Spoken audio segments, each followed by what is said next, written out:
If you're between roles mid-career, the hardest part isn't just the waiting. It's wondering how years of solid work can suddenly feel invisible and what that does to your confidence day after day. Part of what's changed is the market itself. In the UK, for example, vacancies fell to 781,000 from January to March 2025, marking a 33rd straight quarterly decline. So even when you're doing everything right, you're often up against hiring freezes, more internal fills, and many more applicants chasing each open role. That squeeze gets even tighter when redundancies rise and openings shrink, because candidate availability has climbed at its fastest pace in 4.5 years. And for people in the middle of their careers, it doesn't ease quickly. Workers aged 55 to 64 are changing jobs at much lower rates than younger workers, so the usual escape route of moving on is slower too.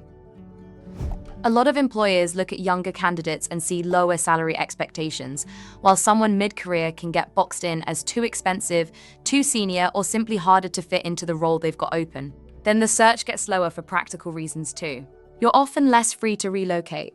Buyers can narrow the shortlist before you even speak to anyone, and whole sectors can shift faster than people can move into the next opening. What you're in right now is a transition. It isn't proof that you failed, and it doesn't erase the experience you've already earned.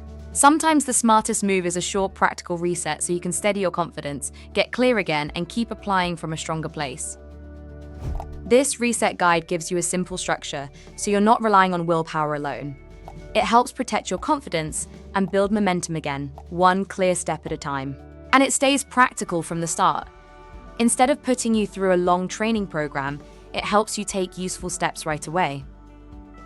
There's a useful reminder here. Employment for people aged 50 to 64 has moved up over time, from 50.8% in 2000 to 65% in 2023.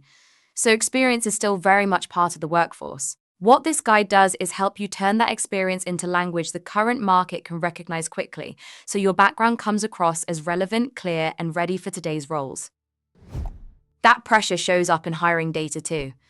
58% of UK employers said hiring skilled mid-level talent is harder now than it was 3 years ago. So this isn't a moment for spraying applications everywhere. When skills gaps meet employer caution, the people who stand out are the ones who position themselves tightly for the roles they fit best. In a market like this, confidence, support, and one clear next step matter more than trying to force everything at once. The aim is to help you stay grounded, so your search feels deliberate, focused, and true to where you can add value. If this feels familiar, start with this reset guide and use it to reset your approach today. You don't need to solve everything at once. Just take the next helpful step and begin from a calmer, stronger place.